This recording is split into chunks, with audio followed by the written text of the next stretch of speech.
ni de coña, güey, va a ser 250 varos, hermano.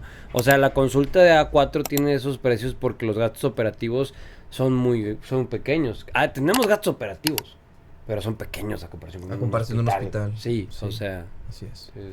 Muy bien, podemos hablar de eso ya en la competencia contra el Simi. Ya está todo, ¿Ya está audio? ¿Ya está grabando? ¿Ya está video? Todo. Ya está todo, muy bien. ¿Todo se grabó? Sí. Ok. Oh. Pues, ¿cómo vemos si hacemos una introducción, güey? Introducción. Muy bien. Bienvenidos a este podcast, versión número 2 de A4 Consultorios, de estar presentando este proyecto, presentándonos a nosotros como médicos, como sus médicos y marca personal. Esto no nada más va a generar tanto confianza en nosotros como para atenderlos, sino en el mundo para saber cómo es nuestro proyecto. Quisiera empezar a hablar de este proyecto con mi socio, el Dr. Lugo, en cuanto a cómo empezó y cómo empezamos a formular este tipo de idea de la telemedicina. Esta idea surgió una necesidad de atacar la salud de los extranjeros.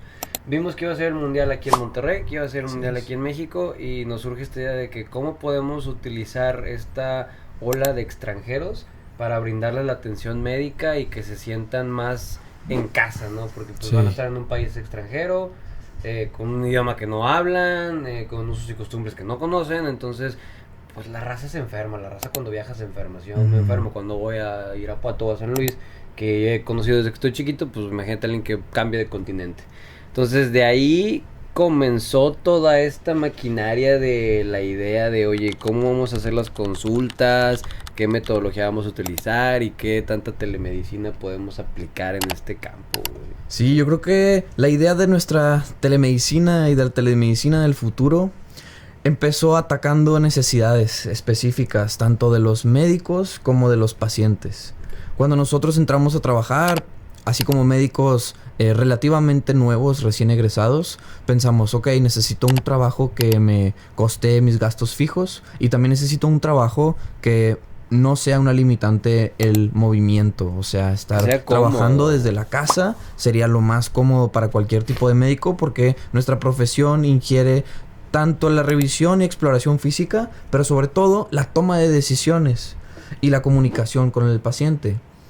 Habiendo más hombres queriendo y más mujeres queriendo home office, también hay más médicos queriendo estar en home office. No, y es que se puede, o sea, la verdad es que todo el mundo tenemos, como dices, el concepto de que la consulta pues tiene que ser 100% presencial y de hecho como nos encontramos con nuestras amigas ahí en barrio cuando los entrevistamos, vean ese capítulo ahí en nuestras redes. Muy bueno. Hay personas que 100% en su cabeza la consulta tiene que ser presencial y no hay manera. O sea, no hay manera. No quieren que los atiendan en casa y quieren que los revisen y el médico les ponga sus ojos en tiempo real. Exacto. Y yo creo que sí hay patologías, sí hay escenarios específicos y sí hay pacientes que se requiere una exploración física presencial y sí necesitamos tocar, ver, escuchar.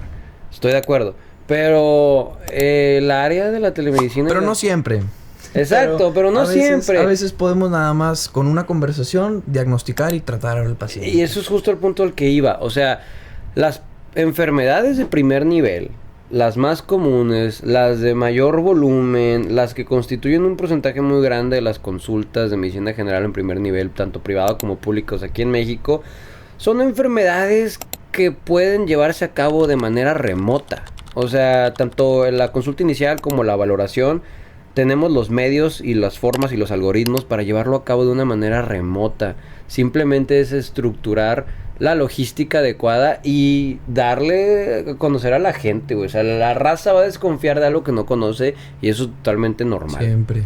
Pero si les informamos cómo funciona, cómo es que se utilizan las herramientas y cuáles son los pasos que se necesitan para llegar a una buena consulta y un buen diagnóstico, pues la raza ya no va a tener miedo, o sea... Sí, y yo lo que quisiera exponer y proyectar en esta conversación también es cómo llegamos a esta idea y cómo se fueron dando todas las necesidades para que nosotros tuviéramos ese ímpetu de tomar acción y decir, vamos a crear un proyecto en donde la gente pueda estarse atendiendo desde su casa en donde los médicos, las y los médicos podamos estar atendiendo a nuestros pacientes desde nuestra casa y desde un ambiente también seguro, con la encriptación de información y todo lo demás. Sí, no, y esto que dices es verdad. O sea, mucha gente tiene ese miedo también latente de que no se va a robar mi información, se van a filtrar y cómo crees y etcétera. Y sí. Pero igual, es la falta de información. El gobierno mexicano, aquí en México tenemos normas, las famosas NOMS, que son necesarias para salvaguardar la integridad del paciente y del médico de la información. Estos procesos, como tú dices, llevan un encriptamiento para asegurar que su información no sea vulnerada. Es como los chats que tenemos en las aplicaciones de los teléfonos, que hablamos y hasta el mismo chat en la parte de arriba te dice, encriptado. Esta información Nadie está puede ver encriptada. esa información. Así funcionan los servicios de telemedicina.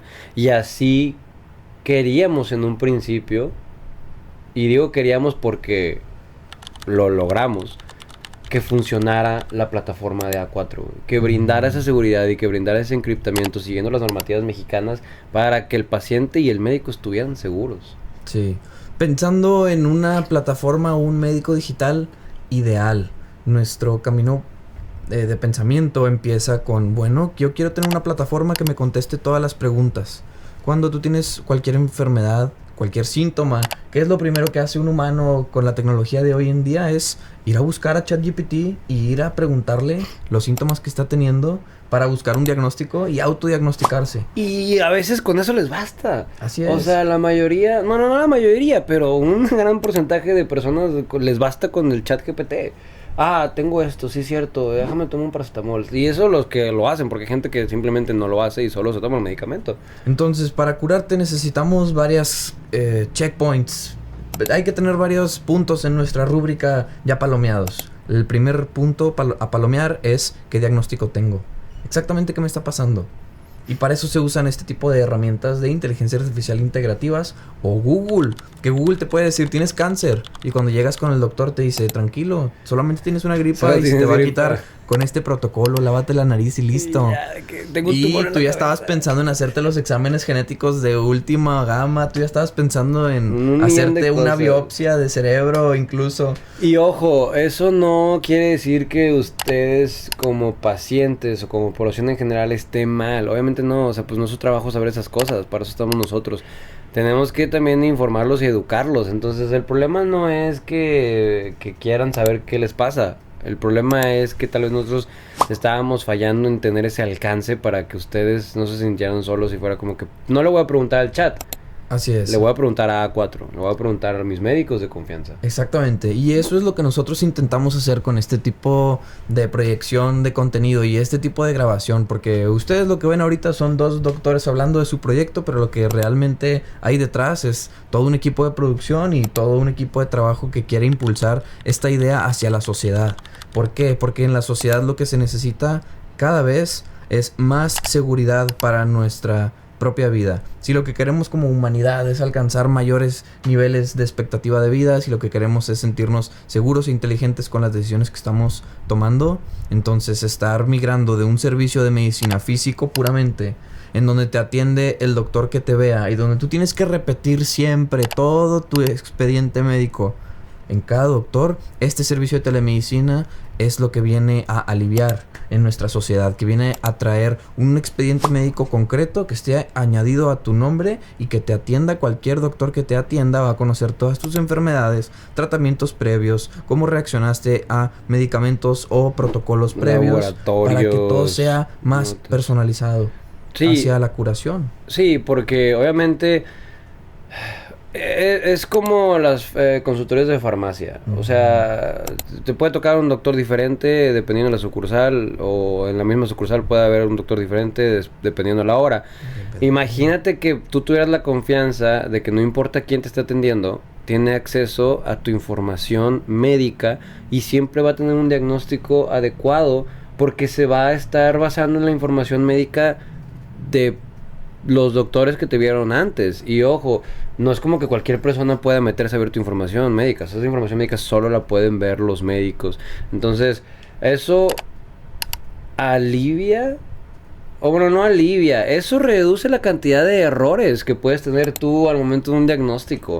Si tú realmente tienes toda la información adecuada de tu paciente, laboratorios, estudios, notas, eso disminuye un porcentaje de errores muy grande, porque no estás haciendo todo desde el principio y todo está de nuevo. Inclusive cosas que al paciente se le puedan olvidar que tenía. El doctor las ve. Oye, pero aquí estoy leyendo que tú ya tenías esto o aquello.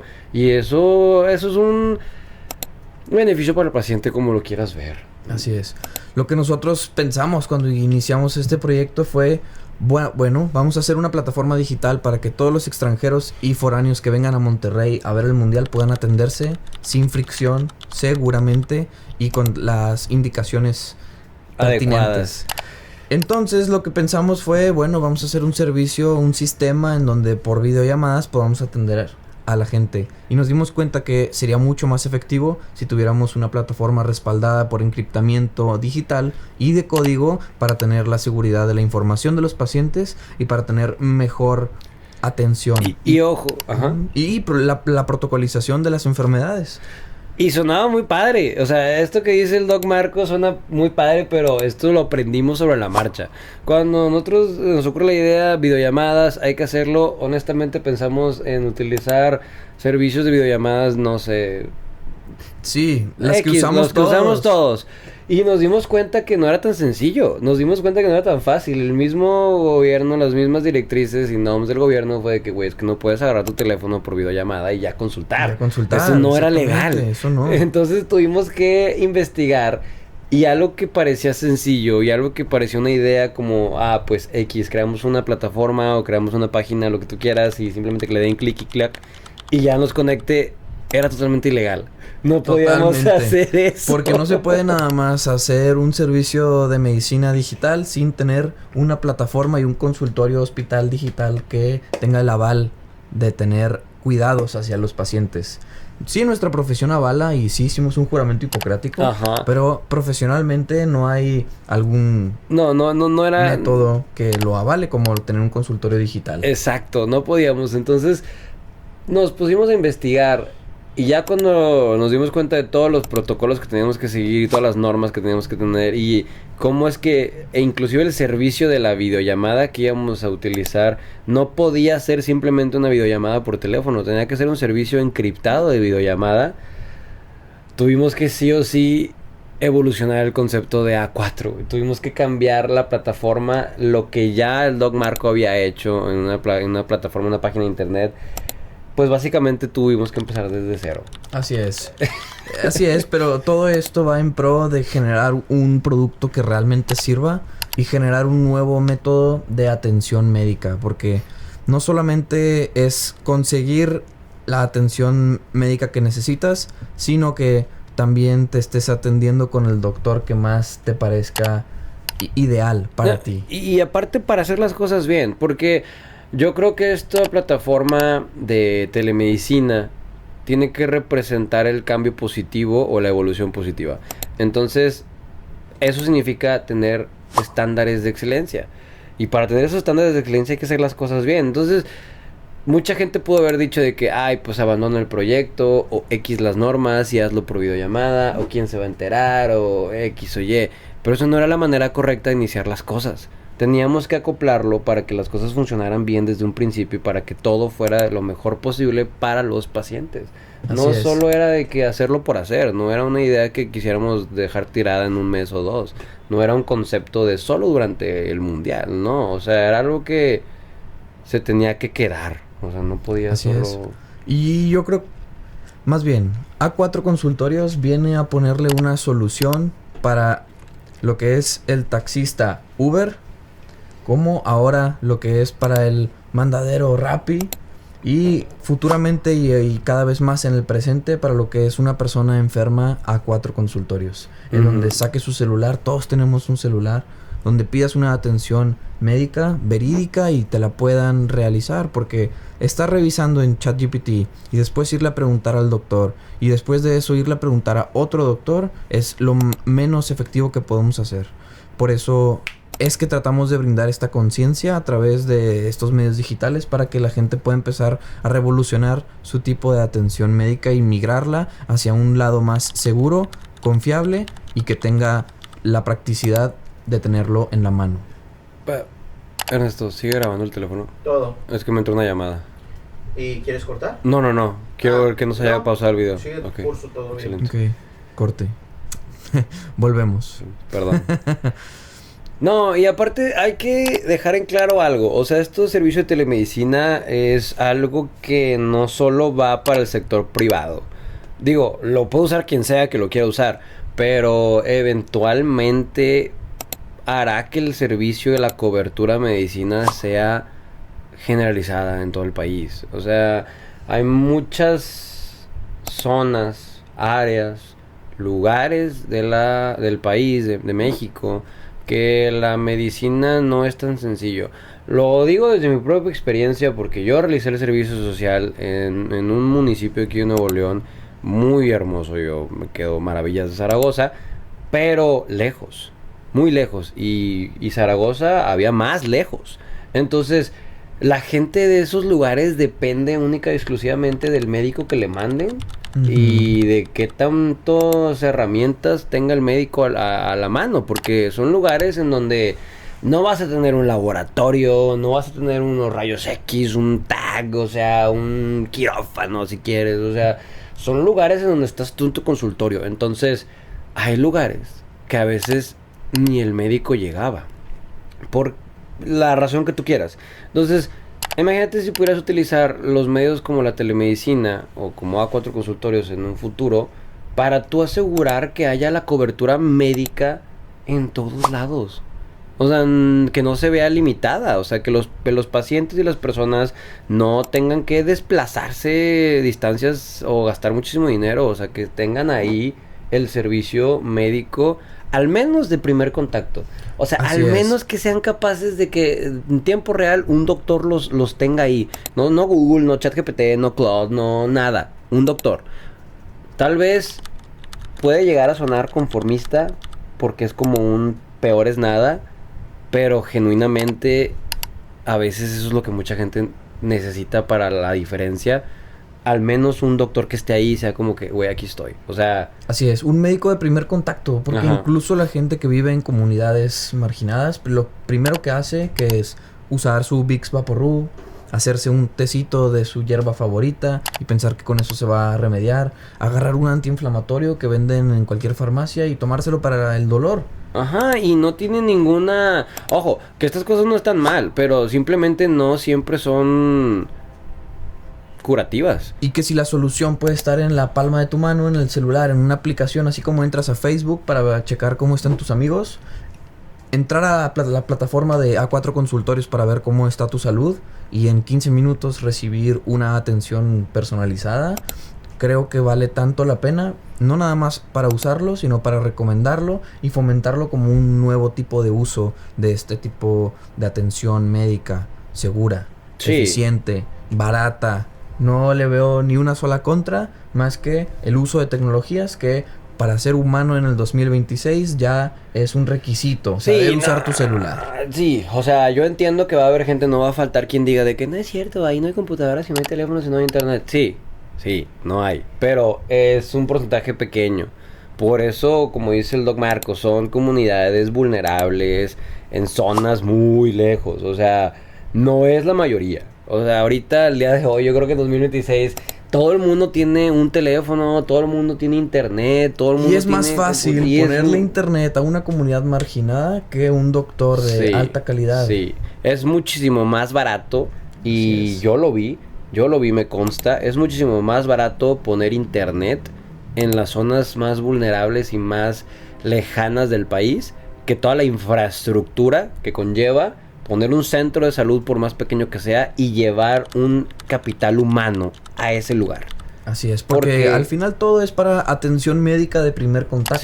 Sí, y en sí, esta sí. atención médica de primer contacto, lo más importante y donde la gente pierde horas de su vida es decidiendo y no sabiendo si lo que tienen es urgente o si puede esperarse a una consulta. Ahí se pierden vidas y ahí se pierden horas, que es lo que A4 Consultorios viene a solucionar, es dar información pertinente y lo más rápido posible para que la persona no pierda horas y tampoco pierda la postura de atenderse. Hay No, gente que se enferma, le duele un chorro el abdomen y no se va y se atiende porque piensa que mañana se le va a pasar. Ajá, o pues simplemente porque, no, o sea, hay muchas razones por las cuales una persona no quisiera ir a consultar, por X o Y, y darles una solución a sus problemas. O sea, no es como que, pues aguántate y no te consultes. O sea, es como que, güey, pues te puedes consultar en tu casa. Si no quieres salir aquí, quédate. Si te da flojera hacer filas en ciertos hospitales para consultarte, aquí está la opción. Y no es un servicio que vaya a ser así de ultra caro. Porque también esa es otra. Dicen de que, ay, no, pues vete al sector privado. Ahí no vas a hacer filas con el sector público. Y mucha gente va a decir, pues es que yo si me voy al sector privado, me van a cobrar una consulta en 1,000 pesos. Y eso me quita pan de la mesa, entonces Ajá, no lo puedo costear. Prefiero estar enfermo, pero con mi familia satisfecha y bien comida. Sí, o simplemente una emergencia médica. ¿Cuántos de aquí? Sí, una cosa no debe pelearse con la otra. Nos tiene que alcanzar para todo. Sí, no, y aparte no es una, o sea, es acoplar las tecnologías actuales y los medios que tenemos y los recursos que tenemos a que las cosas funcionen. No se trata de simplemente ya no hay y bye. No, es como que pues hay que hacer que haya. Así es. Y por eso evolucionó a 4. Por eso ha ido evolucionando a 4 y cada vez Y toda esta plataforma suena bien padre. Y luego nos dimos cuenta de algo, Marco y yo, que no sabíamos programar. Así es, gran problema. No saber programar toda una plataforma porque lo que estudiamos fue Medicina. el cuerpo humano. Ajá. Y las medicinas. No teníamos ni la menor idea. Porque todo esto lo platicamos, lo sentamos cabeza, funcionó, en el papel estaba bien chido. Y de repente nos volteamos a ver y fue, bueno, ¿y cómo vamos a hacer que eso funcione? Exactamente. No, pues hay que programar. Pues, ¿y programamos qué? ¿Cómo? ¿Dónde? ¿Qué es esto? Utilizamos ayuda de inteligencias artificiales, empezamos a trabajar en algo, Marco tuvo un poco de código, pero teníamos muchas limitantes porque era algo que simplemente no sabíamos hacer. Y teníamos toda la idea en la cabeza, pero no podíamos plasmarla en el elemento fundamental y tangible que era la plataforma. O sea, si no tienes la plataforma, si no tienes el medio, ¿cómo vas a hacer la consulta? Así es. Y tuvimos un lapso, yo creo que fue un periodo de tiempo como de un mes en donde estuvimos un poco estancados, como que ya no sabíamos para dónde hacerle, como que perdimos de que, no sé si, pues no ganas, pero como que tenemos un gran problema y no sabemos ni para dónde meterle, güey. En ese mes que tú estás comentándolo, perdimos motivación, perdimos productividad, perdimos enfoque. Lo que no perdimos fue la constancia de estar empujando el proyecto hacia adelante y de estarles haciendo estas cápsulas informativas, interactivas, conversacionales, en donde saquen provecho de nuestro contenido. No estamos bailando en cámara, no estamos haciendo un tipo de contenido entretenido, sino estamos haciendo un tipo de contenido trascendental en donde no nada más queremos brindarles nuestra atención, sino queremos dar nuestra semillita y poner nuestro granito de arena en la sociedad para que este tipo de proyectos pueda beneficiarse todo México. Sí. Todos los doctores de México pueden beneficiarse de este tipo de proyectos en donde vengan a trabajar con nosotros. Cualquier tipo de pacientes puede buscar nuestra atención médica y verse beneficiado de esto. Y ese es el punto. Dar un poquito a la sociedad de lo que la sociedad nos ha dado a nosotros. Y nos ha dado, o sea, no ha sido, todo no ha sido perfecto, pero nos ha dado y hay que tener ese sentimiento de retribución. Y más porque, pues digo, nadie tiene, pues como tal la culpa, güey. Sí, así es. Y hay que ser empáticos también. Yo creo que pudiéramos empezar a platicar acerca de cosas que nos han estado sucediendo en la práctica médica. ¿Cómo es que llegue un paciente contigo? Porque, a ver, una pequeña pausa aquí de contexto. No sé en qué trabajen todos ustedes, pero nosotros trabajamos con cuerpos humanos, mentes, corazones y gente que viene con problemas. Entonces, es complicado a veces, o más bien es único. Es una profesión única sí. En donde tu trabajo, imagino otras profesiones en donde trabajan con carros. Incluso hay gente que trabaja con motos, como nuestro amigo y productor Ernesto. Entonces, incluso en la profesión de Ernesto que trabaja con motos y contenido, sabe que hay motos con personalidad. Sí. Y a las personas les sobra personalidad. Y es hasta bastante divertido e interesante moldear, tratar este tipo de personalidades. Y ojo, no es que nos burlemos. Es que disfrutamos como a veces los pacientes llegan a ser tan creativos con sus cosas. Sí. Yo, si pudiera utilizar una palabra, sería creatividad para describir cómo es que los pacientes llegan a interactuar en la propia consulta. Entonces, Sí, y cómo se comportan, cómo es que ese componente emocional tiene un factor influyente grande en su comportamiento. sí. Entonces, por ejemplo, hablemos de pacientes dramáticos que nos han tocado en la consulta, porque incluso como médico solemos ser muy dramáticos a veces. No, hacia el miedo, hacia la salud, hacia muchas cosas. Entonces, platícame, Lugo, yo quisiera conocer una anécdota tuya de un paciente dramático. Dramático. En el servicio social, ojo, yo esas cosas del servicio social les digo que me la pasé muy bien. En el servicio social había una paciente, evidentemente no voy a decir nombres ni edades, pero había una paciente femenina. Una femenina. Femenina. Que siempre que llegaba a la consulta, porque siempre iba a la consulta, tenía una percepción de su malestar, porque sí llegaba con un malestar, llegaba con como, pues no sé, ansiedad básicamente, pero llegaba con un malestar y ella sentía que era el fin del mundo. Ella sentía que era el fin del mundo y las primeras veces, pues obviamente se le hizo la consulta, pero a mí me llegó a congeniar tanto conmigo que ya las consultas ya llegaba a ella y ya sabía yo que genuinamente lo que necesitaba era que alguien la escuchara y era platicar con ella porque no tenía un malestar físico inminente. O sea, esa mujer no iba a morir en esa consulta, no llegaba con un golpe, o sea, pero era un así, es que me voy a morir ya. Sí, y un sentimiento grande. grande. No te vas a morir. Y es difícil ver cómo objetivizar la subjetividad de las personas. de lo que la gente